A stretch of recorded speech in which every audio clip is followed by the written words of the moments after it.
अस्सलाम वालेकुम, मैं हूं शाहजेब खानजादा। इमरान खान ने अपनी जान को खतरे से मुताल्लिक आज एक बड़ा दावा कर दिया है। इमरान खान ने इल्ज़ाम लगाया है कि उन्हें कत्ल करने का एक प्लान सी बनाया गया है और इसके लिए आसिफ जरदारी ने एक दहशतगर्द तंजीम को पैसे दिए हैं। एजेंसियां भी इसमें साथ मुलव्विस हैं। इमरान खान ने आज वीडियो लिंक पर खिताब करते हुए कहा कि जब प्लान ए का मुझे पता चला कि मुझे कत्ल करने की साजिश तैयार हुई है तो मैंने वीडियो बनाकर बाहर भिजवा दी। इसकी वजह से वो पीछे हट गए। प्लान बी में इन्होंने तौहीन मजहब का इल्ज़ाम लगाकर मुझ पर हमला कराया और अब प्लान सी बनाया गया है जिसमें आसिफ जरदारी शामिल है। मुझे पता चला कि मुझे कत्ल करने की साजिश हुई है। मैंने वीडियो बना के बाहर भेज दी। 4 लोग थे बंद कमरों में जिन्होंने फैसला किया मुझे कत्ल करने का और मैंने बता दिया। उसकी वजह से वो पीछे हट गए। अगला उन्होंने प्लान बी बनाया, दीनी इंतहा पसंद के नाम पे मुझे कत्ल किया जाए। तकरीबन कामयाब हो गए थे। वो अल्लाह का करम है, बचाने वाला, जिंदगी देने वाला। अब ये तीसरा प्लान सी बना है। आसिफ जरदारी इसके पीछे है। करप्शन का पैसा इसके पास बेतहाशा है। ये पैसा इसने लगाया है एक दहशतगर्द तंजीम को। सहूलतकार इसमें ताकतवर एजेंसी के लोग हैं जो ये मिलके 3 तरफ ये फैसला हुआ है और इन्होंने अगली वारदात करनी है। मैं आज अपनी कौम को बता रहा हूं, मुझे कुछ हुआ तो सारी कौम को पता होना चाहिए कि कौन लोग थे जिन्होंने ये करवाया। गुज़िश्ता दिनों इमरान खान को गिरफ्तार करने की अफवाहें भी गर्दिश कर रही थी। इमरान खान बार बार दावा कर रहे हैं कि हुकूमत का प्लान है कि मुझे गिरफ्तार किया जाए। हुकूमत इसकी तरदीद कर रही है। आज वज़ीर दाखिला रसनउल्लाह ने मगर कहा है कि इमरान खान को गिरफ्तार करने का इरादा नहीं है, लेकिन उनके बयानात से लगता है कि गिरफ्तार हो जाना चाहिए।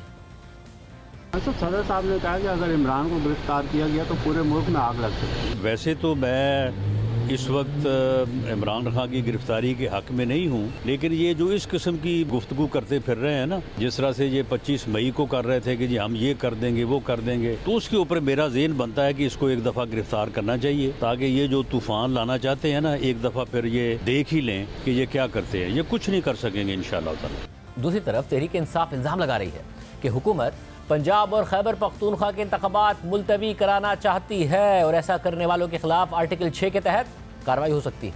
आज इमरान खान ने यह भी कहा है कि हुकूमत इलेक्शन से भाग रही है। अगर इलेक्शन 90 दिन से आगे गए तो यह सीधा सीधा आर्टिकल 6 है। इलेक्शन नहीं हो रहा है। आइन बड़ा क्लियर है कि 90 दिन में इलेक्शन होने हैं। इसमें कोई गुंजाइश नहीं और जो नहीं करवाता आर्टिकल 6, ये सीधा सीधा है। तो इस स्टेज के ऊपर ये गवर्नमेंट पूरी तरह कोशिश कर रही है कि इलेक्शन ना हो। डरे हुए इलेक्शन से, अवाम से डरे हुए हैं। मैं आज आपको कह रहा हूं, जैसे ही मुश्किल वक्त आ गया बाहर भाग जाएंगे मुल्क से। मैं अपनी अदलिया से कहना चाहता हूं कि हम आपकी तरफ देख रहे हैं। मुल्क के आइन को भी प्रोटेक्ट करें, हमारे फंडामेंटल राइट्स को प्रोटेक्ट करें। ज्यादा से ज्यादा 2 हफ्ते इंशाल्लाह मैं खड़ा हो जाऊंगा और मैं इंशाल्लाह फिर निकलूंगा। पंजाब असेंबली के 90 दिन 14 अप्रैल और खैबर पख्तूनख्वा असेंबली के 90 दिन 18 अप्रैल को पूरे हो रहे हैं। 2 दिन पहले इलेक्शन कमीशन की जानिब से गवर्नर पंजाब मोहम्मद बलीगुर रहमान को भेजे गए मरासले में कहा गया था कि वो 9 से 13 अप्रैल के दरमियान पोलिंग की तारीख मुकर्रर करें। उसी दिन गवर्नर खैबर पख्तूनख्वा को भिजवाए गए मरासले में कहा गया है कि 15 से 17 अप्रैल के दरमियान पोलिंग की तारीख मुकर्रर करें। लेकिन गुज़िश्ता रोज़ ये खबर आ गई कि हुकूमत दोनों सूबों के इंतखाबात मुलतवी कराने पर गौर कर रही है और ये इंतखाबात नई डिजिटल मरदमशुमारी के तहत कराने का सोच रही है। ज़राए के मुताबिक वज़ीर आज़म की आसिफ जरदारी और दीगर इत्तेहादियों से मुलाकात में इस हिकमत अमली पर गौर किया गया। आइन के तहत असेंबली तहलील होने की सूरत में इलेक्शन कमीशन 90 दिन में इंतखाबात कराने का पाबंद है। आर्टिकल 105 के तहत इंतखाबात की तारीख का ऐलान करना गवर्नर का आईनी इख्तियार है। लेकिन गुज़िश्ता रोज़ ही वज़ीर आज़म के मामले खुसूसी मलिक अहमद खान ने कहा है कि आइन में लिखा है कि 90 दिन में इंतखाबात होने चाहिए, लेकिन 90 दिन में इंतखाबात नहीं होते तो क्या होना है ये आइन में नहीं लिखा हुआ, जिसकी वजह से कयास राइयाँ मजीद बढ़ रही हैं कि हुकूमत इंतखाबात को मुलतवी कराने का सोच रही है। इलेक्शंस का कि 90 दिन के अंदर आइन में लिखा है कि 90 दिन के अंदर इंतखाबात होने चाहिए, लेकिन अगर 90 दिन में इंतखाबात नहीं होते तो फिर आइन में नहीं लिखा कि क्या होगा। मुल्क के अंदर क्या सारा साल इलेक्शन हो, तमाशा लगा रही है इलेक्शंस का। ये बातें कयास राइयों को हवा दे रही हैं। पंजाब में इंतखाबात की तारीख मुकर्रर करने के लिए तहरीक इंसाफ ने लाहौर हाई कोर्ट में दरख्वास्त भी दायर कर दी है। असद उमर की जानिब से दायर की गई दरख्वास्त में गवर्नर पंजाब को प्रिंसिपल सेक्रेटरी के जरिए फरीक बनाया गया है और गवर्नर को सूबाई असेंबली के इंतखाबात के लिए तारीख का ऐलान करने की हिदायत देने की इस्तदा की गई है। दरख्वास्त में कहा गया है कि गवर्नर इंतखाबात की तारीख देने का पाबंद है, लेकिन गवर्नर पंजाब ने अभी तक अपनी आईनी जिम्मेदारी अदा नहीं की और तारीख मुकर्रर नहीं की। गवर्नर पंजाब का इलेक्शन की तारीख का ऐलान ना करना आईनी स्कीम को सबूताज करने के मुतरादिफ है। इंतखाबात की तारीख देने में ताखीर से इलेक्शन कमीशन को इंतखाबी इंतजामात में दुश्वारी होगी। गवर्नर पंजाब इलेक्शन की तारीख का ऐलान नहीं कर रहे हैं, जो आइन की खिलाफ वर्जी है। गुज़िश्ता रोज़ लाहौर में सीनियर सहाफ़ियों से बात करते हुए सदर मुमलिकत डॉक्टर आरिफ अलवी ने कहा कि गवर्नर पंजाब से सूबे में इलेक्शन की तारीख का ऐलान न करने के हवाले से बात हुई है। गवर्नर का कहना है कि वो असेंबली तोड़ने की समरी पर दस्तखत करते तो तारीख भी ज़रूर देते, जबकि गवर्नर खैबर पख्तूनख्वा हाजी गुलाम अली ने भी आज कह दिया है कि इंतखाबात से पहले अमन व अमान की सूरत हाल को काबू करना होगा। को 90 दिन के अंदर इंतखाबात का इनेकाद नज़र आ रहा है। 300-400 बहुत बड़े मशारान का जरगा आया था। उन्होंने कहा कि ये हमारी डिमांड है कि इलेक्शन अगर आप 2-3 महीने पहले कराते हो 2-3 महीने बाद कराओ, लेकिन हमारी मरदमशुमारी करो कि हमारे सीटें बढ़ जाए। एक मर्जर एरिया कहे कि हम ये नहीं मानते हैं, जो इंटेलिजेंस इदारे हैं ये लिख के दे कि पॉसिबल नहीं है तो क्या करोगे। ये जिस तरह के पुलिस पोस्टों पे हमले हो रहे हैं, जिस तरह पुलिस मार रही है, तो 10-15 दिन कुछ दिन लेट होना या आगे होना इसको हम माइंड में ना रखें। इसके अलावा तहरीक इंसाफ ने सुप्रीम कोर्ट में निगरान वज़ीर आला पंजाब मोहसिन नकवी की तैनाती को भी चैलेंज कर दिया है और मोहसिन नकवी को बतौर निगरान वज़ीर आला काम करने से रोकने की इस्तदा कर दी है। तहरीक इंसाफ ने राजा रियाज को अपोजिशन लीडर बनाने का नोटिफिकेशन भी चैलेंज कर दिया है और इलेक्शन कमीशन के रुकन बाबर हसन और इकरामुल्लाह की तैनाती गैर आईनी करार देने की दरख्वास्त भी अदालत में दायर कर दी है। असद उमर ने आज ये भी दावा किया है कि इस वक्त इदारों की न्यूट्रलिटी नजर नहीं आ रही है। निगरान हुकूमतें बनते ही जिस तरह इंतकामी कार्रवाई शुरू हुई, इसके पीछे किसी मजबूत ताकत की हौसला अफजाई मौजूद है। इस वक्त हमें आसार न्यूट्रलिटी के नजर नहीं आ रहे। हमारे MPA, हमारे MNA और ये तहरीक इंसाफ के पंजाब के भी और खैबर पख्तूनख्वा के भी, वो कह रहे हैं कि अभी भी राब्ते हो रहे हैं, अभी भी उनसे कहा जा रहा है कि आपका मुस्तकबिल जो है वो तहरीक इंसाफ के साथ जो है वो शायद बहुत रोशन ना हो, आपको दोबारा ख्याल करना चाहिए, आपको दूसरे ऑप्शंस की तरफ देखना चाहिए। जैसे ही निगरां हुकूमतें बनी हैं और उन्होंने एकदम से सियासी इंतकामी कार्रवाइयां शुरू की हैं, तो ये इतना जो तगड़ा उनका हाथ है ये सिर्फ उनका नहीं है, उनके पीछे भी कोई मजबूत ताकत जो है उसकी हौसला अफजाई मौजूद है। एक तरफ 2 सूबों में इलेक्शन रोकने की बात हो रही है, दूसरी तरफ इलेक्शन कमीशन ने कौमी असम्बली में तहरीक इंसाफ के इस्तीफों के बाद खाली होने वाली नशिस्तों पर ज़िमनी इंतखाबात की तारीख दे दी है। शेड्यूल के मुताबिक कौमी असम्बली की 33 खाली नशिस्तों पर ज़िमनी इलेक्शन 16 मार्च को होगा, जिसके लिए कागजात नामजदगी 6 से 8 फरवरी तक जमा कराए जाएंगे। इस सारी सूरत हाल में इमरान खान ने एक नया इल्ज़ाम लगा दिया है और इल्ज़ाम यह है कि अब जो प्लान सी है उसमें आसिफ जरदारी इमरान खान को कत्ल कराने की साजिश में मुलविस हैं। पहले पीपल्स पार्टी का मौक़िफ़ मालूम करते हैं। कमरुज़्ज़मा कायरा साहब हमारे साथ मौजूद हैं। कायरा साहब, बहुत शुक्रिया हमें ज्वाइन करने के लिए। इमरान खान साहब का इल्ज़ाम है 3 प्लान। एक प्लान ए था, वो 4 अफराद मुलविस थे, मैंने वीडियो बनाई तो वो पीछे हट गए, वो कौन थे नहीं बताया। प्लान बी, वो कहते हैं उस पर एग्जीक्यूशन हुई और उसमें मुलविस होने का वो बता चुके हैं कि वज़ीर आज़म शहबाज शरीफ, इसके अलावा वज़ीर दाखिला राना सनाउल्लाह और एजेंसी के अहलकार मुलविस थे। और अब वो कह रहे हैं कि प्लान सी है जिसमें आसिफ जरदारी साहब, उनका पैसा, दहशतगर्द तंजीम और एजेंसी के ताकतवर लोग मौजूद हैं। क्या मौक़िफ़ है आपका? शाहजेब साहब, मौक़िफ़ क्या, मतलब कोई हद रह नहीं गई।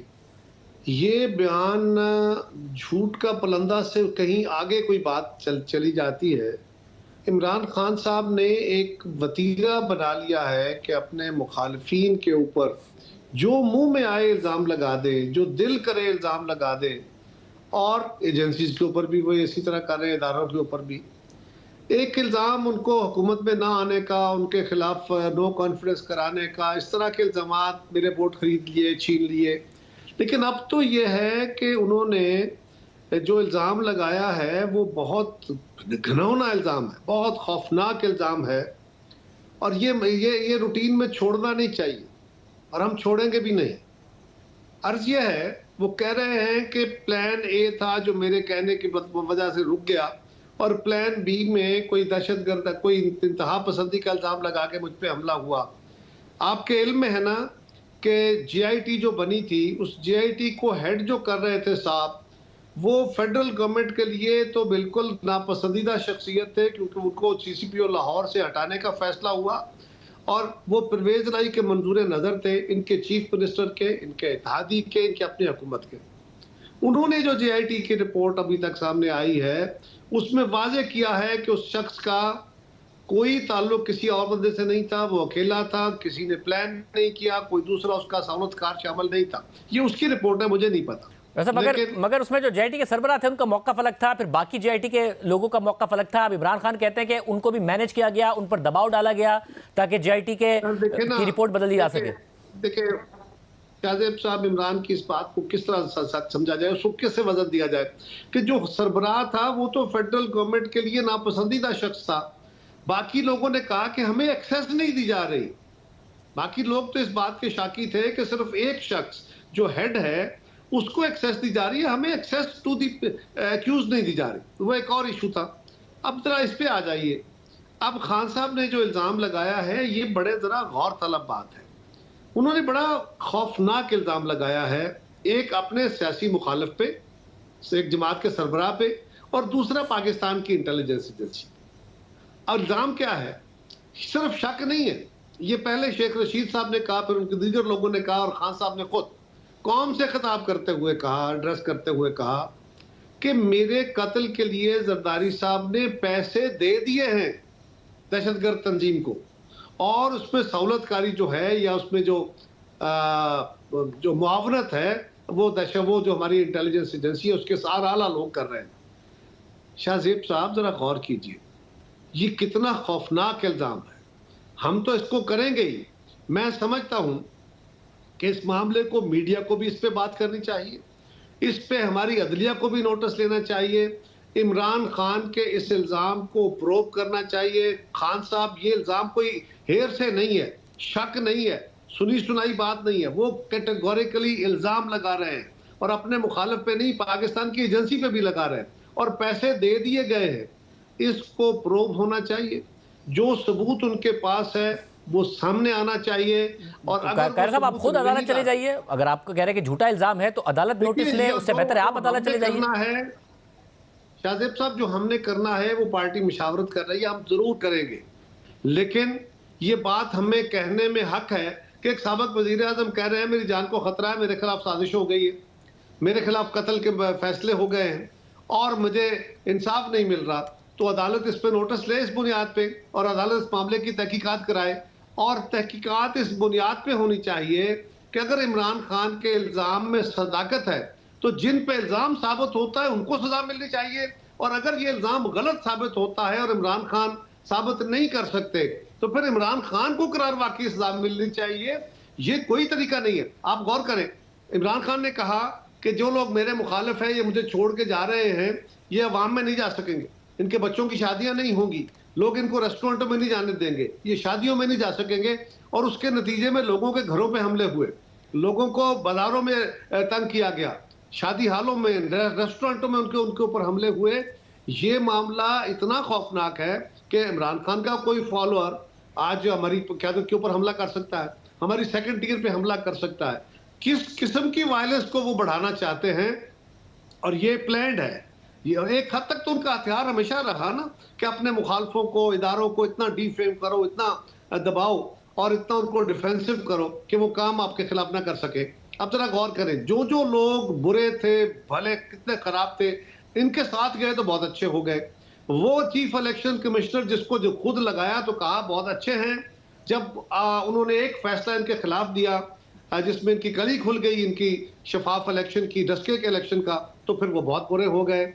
और आज सवाल सिर्फ ये है कि खान साहब क्या इल्जाम लगा रहे हैं। कल जिस फौज के बारे में वो कहते थे हम एक पेज पे हैं, वो बाजवा साहब के बारे में बड़ी अच्छी बातें करते थे, आज उन्हीं इदारों को, उन्हीं एजेंसीज को वो मुर्दे इल्जाम ठहरा रहे हैं। और अब खाली ये नहीं है कि जी मेरा इलेक्शन खराब हुआ है, मेरा ये पाकिस्तान का सबसे बड़ा जुर्म है कि लोगों की किसी की जान लेने का इरादा, और इरादा सिर्फ नहीं है, ये जुर्म एक हद तक उनके ख्याल में या उनकी इत्तला के मुताबिक एक हद तक पार्शली इम्प्लीमेंट हो गया है, इस पे अमल दरामद हो गया है। लिहाजा ये तो बड़ी खतरनाक। तो यानी कायर साहब आप कह रहे हैं कि अदालत नोटिस ले, इस मामले की पूरी तहकीकात करे, अगर जो इमरान खान साहब का इल्ज़ाम है वो दुरुस्त है तो उनको सजा दी जाए, चाहे बेशक आपकी क़यादत पे इल्ज़ाम सही साबित हो, वरना फिर इमरान खान साहब से पूछा जाए, अदालत उन्हें इस झूठे इल्ज़ाम की सजा दे। आप ये कह रहे हैं? बिल्कुल मैं कह रहा हूं।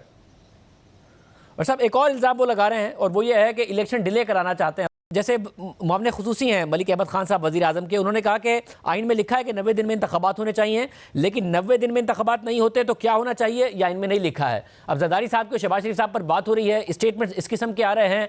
इमरान खान इल्ज़ाम लगा रहे हैं कि मोहसिन नकवी साहब तो बच्चे हैं, जो कि जरदारी साहब का क्लिप भी मौजूद है। तो इस सारे सिनेरियो में मिल बैठकर ये साजिश हो रही है कि इलेक्शन ना हो।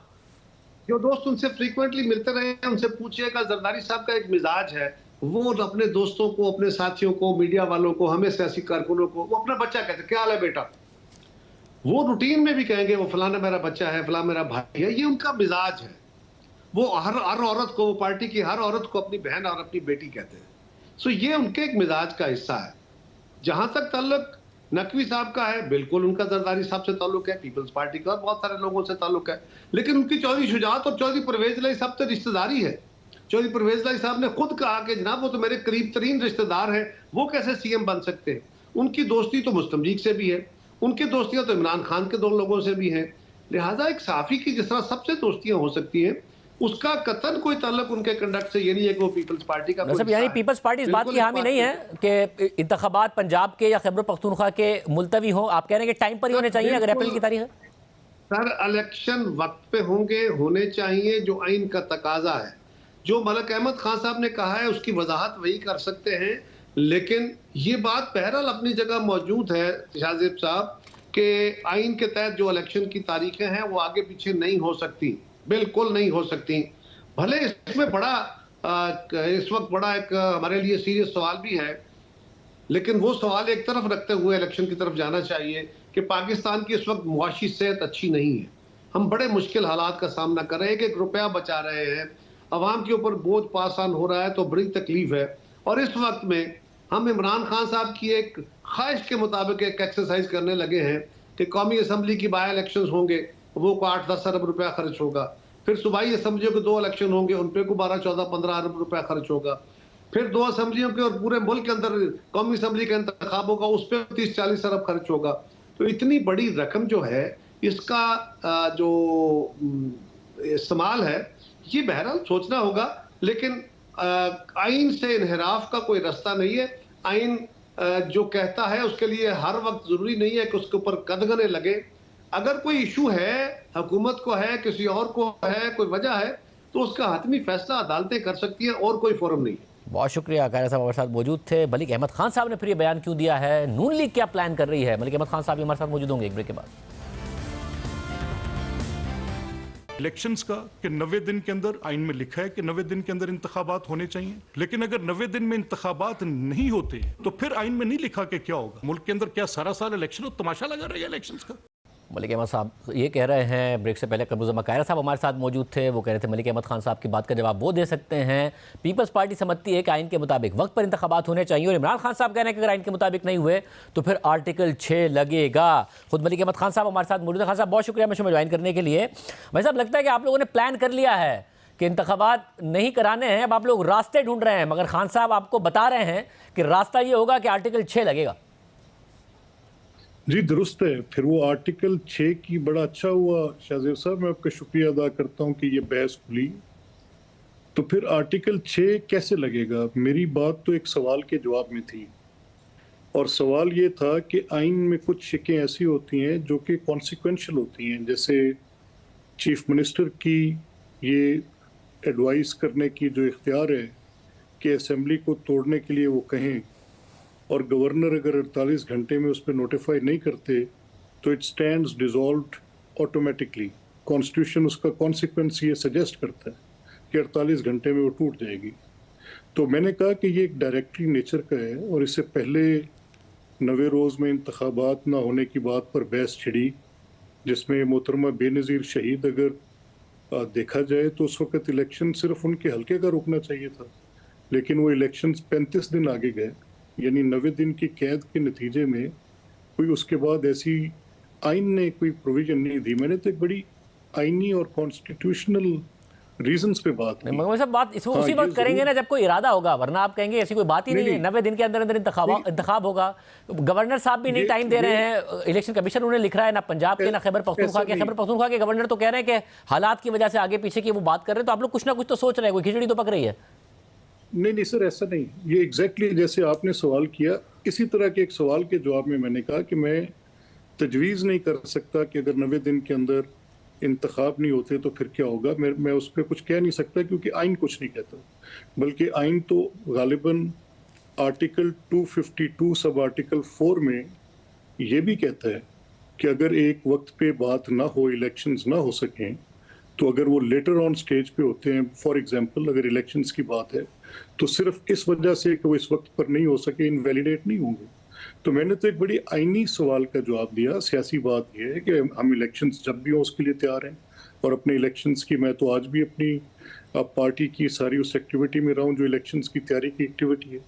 इलेक्शन की तैयारी की एक्टिविटी है या मरियम नवाज साहिबा के इस्तकबाल की एक्टिविटी है? क्योंकि अगर आप इलेक्शन में जा रहे होते तो दो बातें और हैं जिससे शक पैदा हो रहा है कि IMF की शराइत मानना, मुश्किल फैसले करना, ये शायद आप ना करते और नवाज शरीफ साहब भी अपनी वापसी की तारीख देते, क्योंकि इलेक्शन की कैंपेन तो उन्होंने करनी है। ये दोनों काम भी इस बात तरफ इशारा कर रहे हैं। नहीं देखिए जावेद साहब, ये बातें बड़ी रिलेटिव हैं। इनसे हम ना तो ये कह सकते हैं कि इंतखाबात की तैयारी के मुतल्लिक मेरी अपनी एक्टिविटी, जिसका मैं आपसे भी जिक्र कर रहा था, वो तो हम ये बात कर रहे हैं कि हम अपनी विद इन द पार्टी अपना होमवर्क कर रहे हैं। हमारे कॉन्स्टिट्यूंसीज में कैंडिडेट्स कौन होंगे, MNAs के उम्मीदवार कौन होंगे, MPs के कौन होंगे। We have spent whole day for that today. जहाँ तक इस चीज़ का ताल्लुक है कि आर्टिकल 6 कहाँ लगना चाहिए, तो मेरी इस बात पर तो आर्टिकल 6 किसी भी आईनी माहिर से बात कर ले नहीं लगता। और जो मैंने कॉन्सिक्वेंशियल और डायरेक्टिव नेचर के आर्टिकल्स की बात की है, वो तो एक मुसलमा तौर पे एक आईनी बात है। हाँ, आर्टिकल 6 लगता है जिस सूरत में कासिम सूरी ने वो ख़त लहराया, यस आर्टिकल 6 लगता है। प्राइम मिनिस्टर ने एडवाइस की during vote of no confidence, article 6 लगता है। गवर्नर ने उसको स्टॉल किया पूरे पंजाब के इलेक्शन के प्रोसेस को, आर्टिकल 6 लगता है। प्रेसिडेंट अलवी ने डिसोल्यूशन की, आर्टिकल 6 लगता है। और मेरा अपनी पार्टी में और गवर्नमेंट से ये बड़ा शदीद एतराज़ है कि आर्टिकल 6 लगना चाहिए था। यस, ये सब वर्जन ऑफ कॉन्स्टिट्यूशन है जो कि हमने मार्च से लेके अप्रैल तक बारहा होते देखी। जहाँ तक मेरी बात है, मैं किसी भी कोर्ट ऑफ लॉ में जाके अपने इस लीगल कॉन्स्टिट्यूशनल आर्गूमेंट को सब्सटेंशिएट कर सकता हूं। तो फिर मलिक साहब, क्या वजह है कि गवर्नर पंजाब तारीख नहीं दे रहे? इलेक्शन कमीशन ने भी लिख दिया, ये भी बता दिया 90 दिन कब पूरे हो रहे हैं, वो तारीख नहीं दे रहे, खैबर पख्तूनख्वा के भी नहीं दे रहे हैं। क्या वजह है? तारीख दें। वो अब अदालत से रुजू कर लिया है तहरीक इंसाफ ने इस वजह से। नहीं देखिए, मेरी इतला के मुताबिक गवर्नर पंजाब को एक इलेक्शन कमीशन ने एक खत लिखा है जिसका जवाब वो लाजमी तौर पे इलेक्शन कमीशन को लिख के भेजेंगे, और जो आईनी तौर पे उसमें उनको लिखना चाहिए वो लिखेंगे। सवाल ये है कि ये एग्जैक्टली वही बात आ गई जिसका मैं आपसे पहले जिक्र कर रहा था कि अगर चीफ मिनिस्टर ने एडवाइस की और 48 घंटे में गवर्नर ने उस एडवाइस पर एक्ट करते हुए असेंबली डिसॉल्व न की, तो इन कॉन्सिक्वेंस असेंबली खुद टूट जाएगी। गवर्नर के नोटिफिकेशन और डेट देने की जरूरत नहीं है। तो डेट तो आइन ने दी हुई है 90 दिन की, तो फिर 90 दिन की कदगन तो आ गई, उसके मुताबिक होगा। लेकिन अगर कोई ऐसे सिचुएशन पैदा हो जाती है जो कि माजी में होती रही, ना सिर्फ के मोहतरमा बेनज़ीर शहीद के दौर में, इवन जब मोहम्मद खान जुनेजो जो मरहूम प्राइम मिनिस्टर थे, उस वक्त भी इंतखाबात में तख़ीर हुई और इसी आइन के ताबे उसकी तख़ीर को जस्टिफाई किया गया 1976 के जो इलेक्टोरल एक्ट थे उनके तहत। तो मैं मतलब ये फौजी अदवार की मिसालें दे रहे हैं आप, डेमोक्रेटिक अदवार की मिसालें नहीं दे रहे हैं आप। नहीं देखिए, बाहर कैफ 1973 के आइन की अमलदारी की मैं मिसाल दे रहा हूँ सर। अदवार तो फौजी बदकिस्मती से कम से कम हमारी आधी तारीख में फौजी अदवार हैं, तो उसको तो हम डिनाई नहीं कर सकते। लेकिन 1973 के कॉन्स्टिट्यूशन की अमलदारी की मिसाल। साहब, आपकी बातों से ऐसा लग रहा है जैसे आप ये कह रहे हैं कि हम इलेक्शन लड़ने के लिए तैयार हैं, मगर कोशिश पूरी करेंगे कि इलेक्शन ना हो। नहीं, मैं ऐसा नहीं कह रहा। मैं ये कह रहा हूँ कि इलेक्शन इंशाल्लाह हम जीतेंगे भी, और इलेक्शन में हम इनसे हज़ार दर्जे बेहतर भी हैं। हमारी ग्राउंड पर इनसे रूट्स ज़्यादा हैं, हम लड़ेंगे भी, कंटेस्ट भी करेंगे। बट एक शख्स अगर होस्टेज करेगा पूरी बात को, तो उस पर मेरी ऑब्जेक्शन ज़रूर है।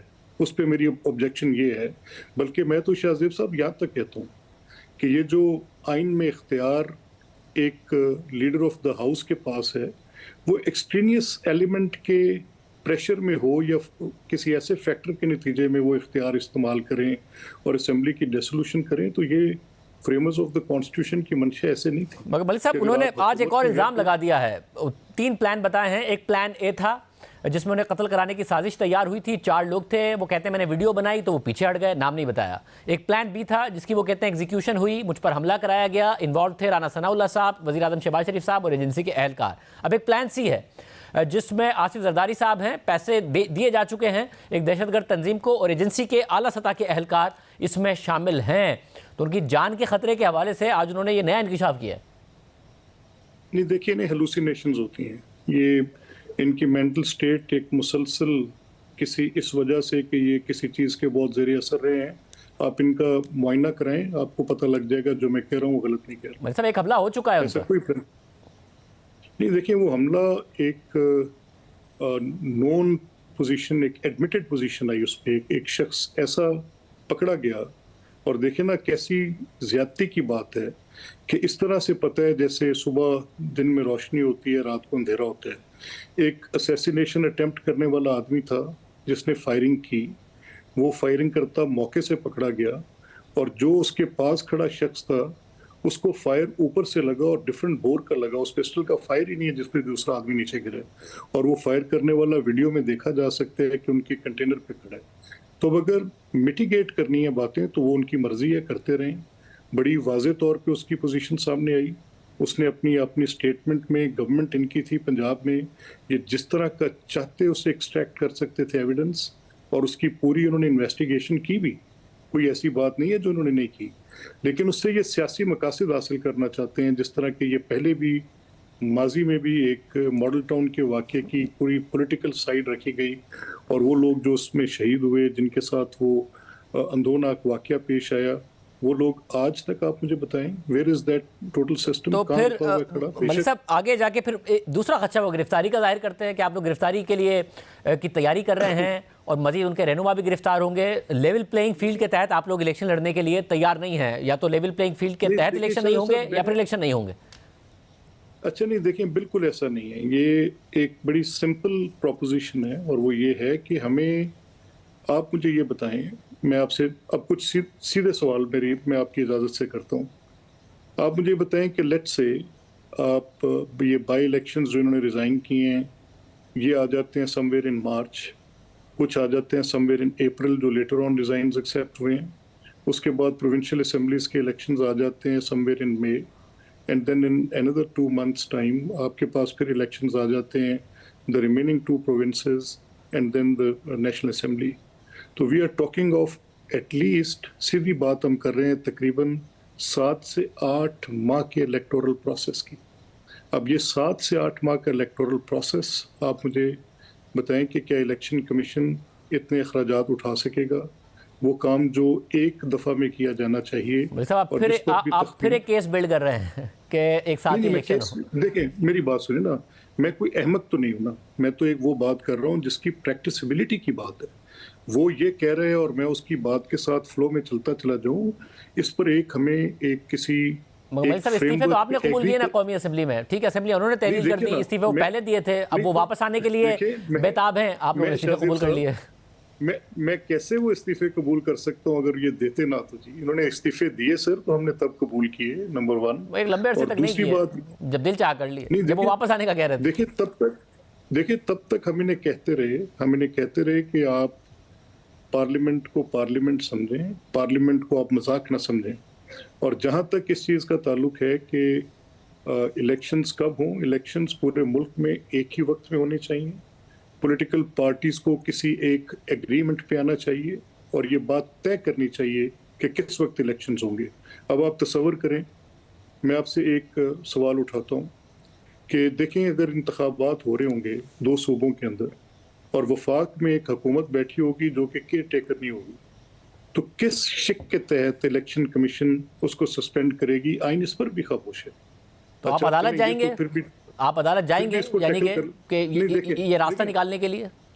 इलेक्टोरल प्रोसेस में अदालत का क्या लेना देना? फिर उसके बाद अगर 90 दिन की लिमिट नहीं पूरी होगी तो आखिर में तो अदालत ही फैसला करेगी, अगर आप खुद तो नहीं फैसला कर सकते। इसको आप ऐसे करनी, मैं इसीलिए कह रहा हूँ ना कि पॉलिटिकल पार्टीज किसी एक फ्रेमवर्क पे एग्री करें, ये मोटी बात होनी चाहिए।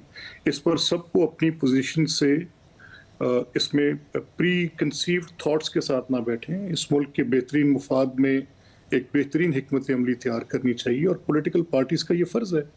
इसके बाद जो दूसरी बात है, चलें तसव्वुर कर लें कि आप ये वाली मुश्किल क्रॉस कर भी लेते हैं कि वफाक में एक पूरी हुकूमत जिसकी मुकम्मल अमलदारी है और वो केयर टेकर नहीं है, और आईन पाकिस्तान तो ये कहता है कि जब असम्बली के इंतखाबात होंगे तो तब केयर टेकर सेटअप होंगे वफाकी और सूबाई।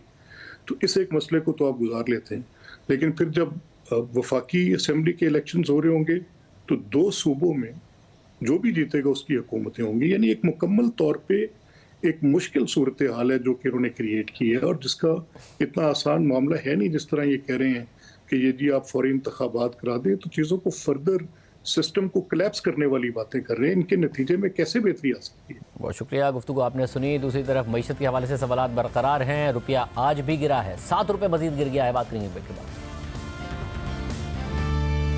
आखिरकार हुकूमत ने रुपए की कदर को मार्केट पर छोड़ने की शर्त पूरी कर दी है, मगर उसमें इतनी देर कर दी है कि करेंसी मार्केट में रुपया संभल नहीं पा रहा है। कल 30 साल की बदतरीन गिरावट के बाद रुपया आज भी डॉलर के मुकाबले में 7.25 रुपये गिरकर 262 रुपये 60 पैसे का हो गया।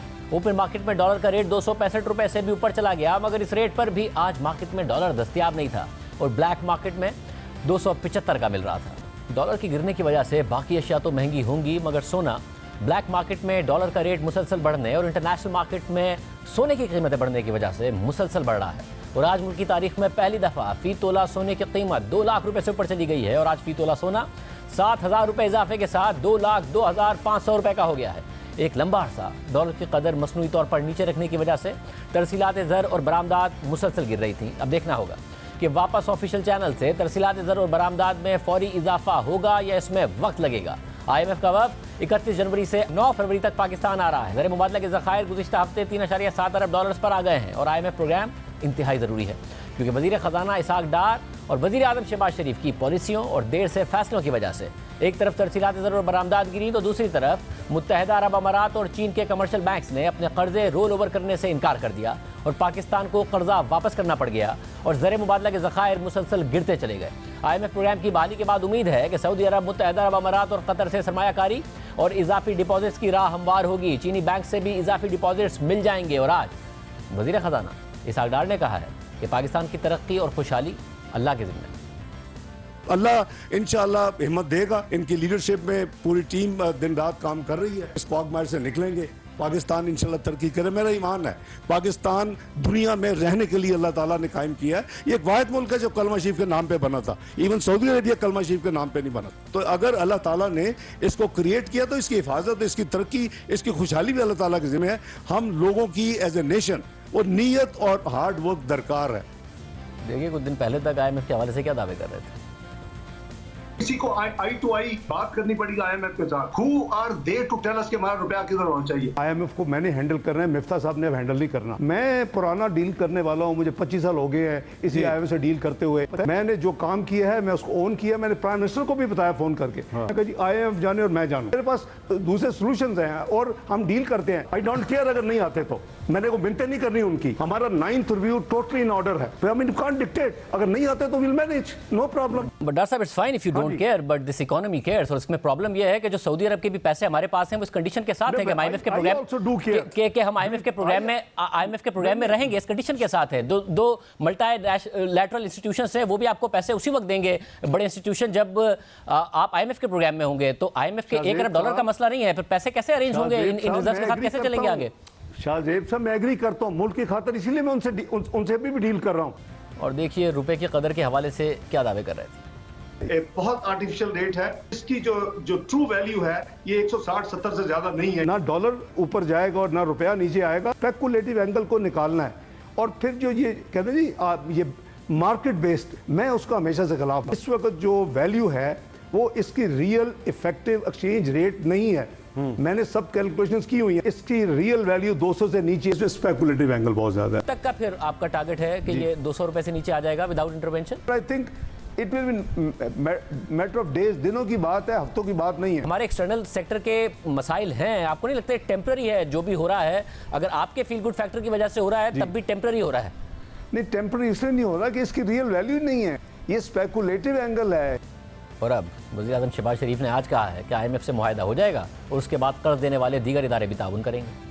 इंशाअल्लाह IMF से इसी महीने में मुझे पूरी उम्मीद है कि मुआहदा हो जाएगा और ये मुश्किलात से हम बाहर निकल आएंगे। फिर मल्टीलेटरल और बायलेटरल भी जो इदारे हैं वो हमारे साथ चलेंगे। मगर इसी महीने तो मुआहदा मुमकिन नहीं है, क्योंकि 31 जनवरी को तो IMF का वापस पाकिस्तान आ रहा है। उसके बाद मुज़ाकरात होने, मज़ीद शराइत पूरी करने और फिर IMF बोर्ड से मंजूरी में टाइम लगेगा। मगर वज़ीर आज़म को भी ये बात देरी से समझ में आई है कि जब IMF का प्रोग्राम बहाल होगा तो ही दोस्त ममालिक और दीगर इदारों से कर्ज मिलेगा। मगर ये कर्ज मिलने के बाद और IMF प्रोग्राम की बहाली के बाद भी क्या डिफ़ॉल्ट का ख़तरा अब रहेगा? क्या हुकूमत ने बहुत देर कर दी है? इस हवाले से बात करेंगे। साबिक़ वज़ीर ख़ज़ाना डॉक्टर हफीज़ पाशा साहब हमारे साथ मौजूद हैं। डॉक्टर साहब बहुत शुक्रिया हमें ज्वाइन करने के लिए। भाई साहब, ज़ाहिर है दीगर इकॉनमिस्ट की तरह आप भी मुसलसल कह रहे थे कि बर वक्त फ़ैसले कर लें, मुल्क के लिए डिफ़ॉल्ट का ख़तरा बढ़ रहा है। अब बुनियादी शर्त थी और पहली शर्त थी IMF की कि रुपए को मार्केट पर छोड़ा जाए, छोड़ दिया तो हमें नज़र आ रहा है कि किस किस्म की इस वक्त मूवमेंट हो रही है। आपके ख्याल में देर आए दुरुस्त आए या बहुत देर से आए हैं, इसलिए अब अदम इस्तेहकाम भी जारी रहेगा, IMF प्रोग्राम बहाल होने के बावजूद भी डिफ़ॉल्ट का ख़तरा लटकता रहेगा? बिस्मिल्लाहिर्रहमानिर्रहीम। देखिए, अल्लाह का फजल है, हमारी हुकूमत ने आखिर यही तय किया जो उन्होंने अपने लेटर ऑफ इंटेंट जो IMF को इशू किया था सितंबर 9 रिव्यू के आगाज़ में, अब जिसमें उन्होंने बहुत से रिफॉर्म्स कहे थे कि हम करेंगे। अब वो सिलसिला काफ़ी लैग या वक्त के बाद अब उन्होंने इम्प्लीमेंटेशन शुरू कर दिया है। तो ये मैं समझता हूँ कि पॉजिटिव डेवलपमेंट है। हम सब ये कहते रहे हैं कि जो पॉलिसी आपने ख़ास तौर पे दरामदात के मामले में अडॉप्ट किया था वो गलत था। एक तरफ जब आप रुपए को ओवर वैल्यूड रखेंगे तो दरामदात का डिमांड तो बढ़ेगा और वो बढ़ा, मगर चूंकि हमारे पास फॉरेन एक्सचेंज की कमी थी, हमने फिजिकल कंट्रोल शुरू कर दिया LCs पे और उसके नतीजे में आज हज़ारों कंटेनर्स कराची पे खड़े हुए हैं। ये नामुनासिब पॉलिसी थी और मैं समझता हूँ कि इससे नुकसान ये हुआ और इससे हमारा जो सनती पैदावार की शॉर्टेजेस हो गई रॉ मटेरियल्स और इनपुट्स के, और साथ साथ इतना फ़र्क पैदा हो गया जो 3 मार्केट्स हो गए थे कि रुपए की कदर जो है वो ब्लैक मार्केट जिसे हम कहते हैं वो तकरीबन 30 रुपए ज़्यादा थी। उसके नतीजे में आप ये देखिए कि हमारा अंदाज़ा ये है कि 1.5 से 2 अरब डॉलर्स रेमिटेंसेस और एक्सपोर्ट से डाइवर्ट हुए थे इस पिछले आपके 6 महीने में। तो लिहाजा नुकसानात बहुत हुए हैं। अब बस अल्लाह से हमारी दुआ ये है कि अब हालात को संभालें और आगे बढ़ें। IMF आ रहा है, उनसे बातचीत करके जो रिफॉर्म्स आपने कमिट किए थे उन्हें इम्प्लीमेंट करें। सब तो बेहतर होगा कि हुकूमत IMF आ रहा है तो उससे पहले फैसले कर ले या बिट्स एंड पीसेस में हो कि अभी पहली जो बुनियादी शर्त थी वो मानी है कि रुपए को मार्केट पर छोड़ा है, उसके बाद आहिस्ता आहिस्ता करे, या जो बिजली की कीमतों में हमने वादे किए थे, गैस की कीमतों में हमने उनसे वादे किए थे, इसके अलावा पेट्रोलियम लेवी के जो वादे किए थे, और अगर टैक्स का कोई शॉर्टफॉल आ रहा है उसको एड्रेस करने के लिए इकदाम हुकूमत पहले ही कर ले, या ये फिर आहिस्ता आहिस्ता ही करे? बात यह है कि मैं ये समझता हूँ कि हुकूमत की कोशिश ये हो रही है कि किसी तरह से ये जो इक़दाम हैं इनकी सीक्वेंसिंग कुछ हद तक हो जाए ताकि एक वक्त पर ख़ास तौर पे अफरात ज़र पर बहुत ज़्यादा असर ना पड़े। तो इस सिलसिले में अब देखिए सिर्फ तकरीबन 4 दिन रह गए IMF के आने के लिए।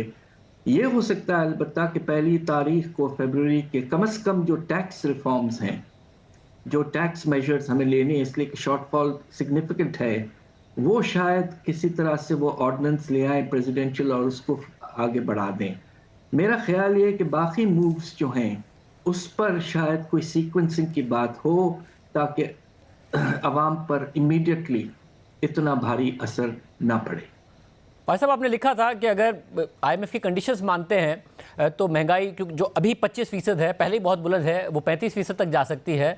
नहीं मानी, डिफ़ॉल्ट किया तो श्रीलंका की तरह 60-70% की सतह पर भी पाकिस्तान को महंगाई का सामना करना पड़ सकता है। फिर ज़रूरी अशिया की भी जो है वो कमी हो जाएगी, पेट्रोल डीजल नहीं मिल रहा होगा, बिजली की मैसिव लोड शेडिंग होगी, ये सारे के सारे मामला होंगे, दवाएँ मिलने में प्रॉब्लम होगी। अब आपको लग रहा है 35% ही होगी या हम कोई 40-1% की महंगाई की तरफ जा रहे हैं?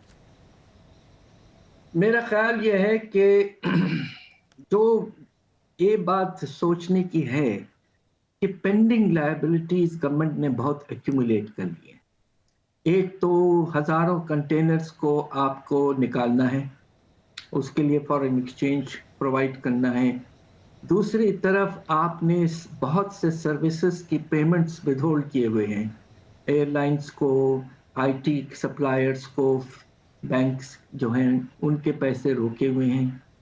फिर हमारे जो मल्टीनेशनल कंपनीज हैं उनकी प्रॉफिट रिपेट्रिएशन बहुत हद तक आपने कम कर दिया। अब अगर आप मार्केट बेस्ड इकोनॉमी और एक्सचेंज रेट की तरफ जा रहे हैं तो आपको ये लायबिलिटीज तो ऑनर करना पड़ेगा। इसलिए ख़तरा ये मौजूद है कि आने वाले दिनों में आपका जो करंट अकाउंट डेफिसिट है कम होने के बजाय कुछ हद तक बढ़ सकता है because of these past liabilities. अलबत्ता अगर एक्सचेंज रेट आप मुनासिब लेवल पे लेके गए तो यकीनन डिमांड आगे चलकर इंपोर्ट्स का कम होगा और एक्सपोर्ट्स को एक जो बहुत ही ज़रूरी है एक स्टिमुलस मिल सकता है। मगर प्रेशर रहेगा ऑन फॉरेन एक्सचेंज, ख़ास तौर पे जबकि आपके रिजर्व्स सिर्फ 3.6 अरब डॉलर रह गए हैं। भाई साहब, इस वक्त ज़ाहिर रिजर्व बहुत कम हो गए हैं और जो आपने कहा कि मुनासिब लेवल पर आज भी, कल भी गिरा कोई 10-1%, आज भी गिरा 3%, अब 262 रुपये से ऊपर चला गया इंटरबैंक में। ओपन मार्केट 265-267 का, मगर ब्लैक मार्केट 275 रुपये की। फ़र्क ज़रूर कम हुआ है बट ब्लैक मार्केट मौजूद है। आपके ख्याल में यहाँ से कोई स्टेबिलिटी आएगी या रास्ता नीचे ही की तरफ है रुपये के लिए? देखिए, अगर ये जिस तरह मैं कह रहा हूँ कि पास लायबिलिटीज़ और देखिए 2-3 और ऐसी चीज़ें हैं जिसका जिक्र करना ज़रूरी। एक तो ये कि कपास की बेपनाह शॉर्टफॉल हुई है आउटपुट की 40% के लगभग, और अंदाज़ा ये है कि गंदम की फसल में भी 3 मिलियन टन की कमी हो सकती है। इन दो चीज़ों की सिर्फ इंपोर्ट आपको एडिशनल जो है वो 2 से 2.5 अरब डॉलर करना पड़ेगा अगले 6 महीनों में। दूसरी तरफ तो मैंने आपको बता दिया लायबिलिटीज़ वगैरह, तो इस वक्त ख़तरा मौजूद है कि आपका तिजारती खसारा कुछ हद तक बढ़ जाएगा। अलबत्ता एक फ़ायदा ये होगा होपफुली कि जो डाइवर्जन हो रहा था रेमिटेंसेस का और एक्सपोर्ट्स का, वो कुछ हद तक कम हो जाए अगर फ़र्क कम हो जाए ब्लैक मार्केट में और फ्लोटिंग इंटरबैंक रेट में।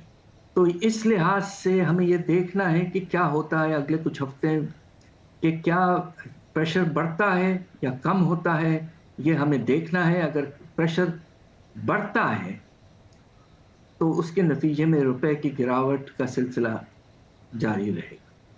और इसको ये जो एक ट्रैप है इससे निकला कैसे जाए पाशा साहब? क्योंकि अगर रुपया गिरता है महंगाई आती है, महंगाई आएगी, स्टेट बैंक पर शरह सूद बढ़ाने का प्रेशर पड़ेगा।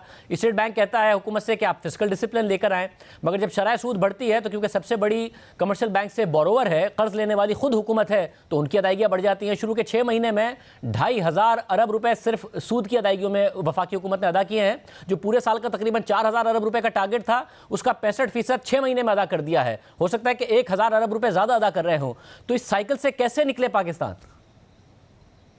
ये आपका बहुत अहम सवाल है। देखिए, बजट की पोजीशन जो है वो वाज़ेह तौर पर अच्छी नहीं है। एक तरफ आपके रेवेन्यूज में कुछ कमी है, सिर्फ 13% ग्रोथ, जबकि टारगेट 22%। आपके पेट्रोलियम लेवी में कुछ शॉर्टफॉल इसलिए कि आपने पूरा 50 रुपये नहीं किए सारे आइटम्स पर। दूसरी तरफ फ्लड्स के भी कुछ खर्चे हुए हैं जो मुनासिब हैं रिलीफ के, और सबसे बड़ा जो फैक्टर है वो आपके डेट सर्विसिंग का है, जो आप बिल्कुल ठीक फरमा रहे हैं कि साल के एंड तक ये तकरीबन 4,900 अरब तक पहुंच जाएगा। और एक और बात ये भी है कि सब्सिडीज़ में जो 50% कम चाहते थे आप, वो इसलिए भी नहीं हो पाई कि आपने निर्खों में इजाफा नहीं किया बिजली और गैस की। और आखिरी बात जो है बजट के सिलसिले में कि प्रोविंसेस जो हैं बेशुमार खर्चा ख़ासतौर पर पंजाब की हुकूमत ने किया है, और उसके नतीजे में जो प्रोविंशियल कैश सरप्लस इस साल 750 अरब का होना चाहिए था, मुश्किल से 250-300 अरब होगा। हमारा अंदाज़ा यह है कि जो बजट का टारगेट है 4.9% GDP का, वो मैं अब कहते हुए भी मुझे अफसोस हो रहा है कि ख़तरा यह है कि ये 6-6.5% के रेंज में चला जाए, और इसके नतीजे में IMF आपसे बहुत कुछ और खतरा है कि मांगे। साहब, यानी कि ज़ाहिर मुश्किल फ़ैसले हैं, मुश्किलात मईशत के लिए हैं, और वो आम आदमी पर भी उसका बहुत ज़्यादा बोझ पड़ेगा, पाकिस्तान के अवाम पर बहुत ज़्यादा बोझ पड़ेगा, मगर आपको ये लग रहा है कि डिफ़ॉल्ट का ख़तरा कम से कम नहीं होगा, IMF बहाल हो जाएगा, दोस्त ममालिक से पैसे मिल जाएंगे, जो कमर्शियल बैंक्स रोल ओवर नहीं कर रहे थे, चीन या मुत्तहिदा अरब अमारात के 10% से ऊपर की शरह सूद मांग रहे थे, वो शायद हमें वापस मिल जाएंगे, तो डिफ़ॉल्ट का ख़तरा कम से कम टल जाएगा। देखिए, कुछ कम तो होगा मगर टल नहीं जाएगा। उसकी वजह यह है कि आपको आने वाले 6 महीने जनवरी से लेकर जून तक आपको बाहर से कितने नेट इनफ्लो की पैसों की ज़रूरत है रोल ओवर के बावजूद। वो है कि आपका तिजारती खसारा, मेरा अंदाज़ा यह है कि अब बढ़ेगा और 5 से 6 अरब डॉलर तक पहुंचेगा, और आपको जो कर्ज़ों की वापसी है वो कम से कम 7 या 8 अरब डॉलर। तो नतीजा ये है कि ये 13-14 अरब डॉलर की आपको अगले 6 महीने में ज़रूरत है। कमिटमेंट्स कुछ हैं मगर वो इतने ज़्यादा नहीं हैं, और रिज़र्व्स बहुत कम हैं, तो प्रेशर रहेगा, और कोशिश ये होनी चाहिए कि किसी तरह से हम आहिस्ता आहिस्ता IMF के साथ उनके सपोर्ट से आहिस्ता आहिस्ता डेट रीस्ट्रक्चरिंग की तरफ आगे बढ़ने की कोशिश करें। बहुत शुक्रिया। रफीस पाशा साहब हमारे साथ मौजूद थे। ख़तरा टलेगा, ख़त्म नहीं होगा, डेट रीस्ट्रक्चरिंग की तरफ जाने की कोशिश करनी चाहिए। IMF के ताउन के साथ IMF के प्रोग्राम में रहना बहुत अहम फैसला है। आज के प्रोग्राम में इतना ही। अल्लाह।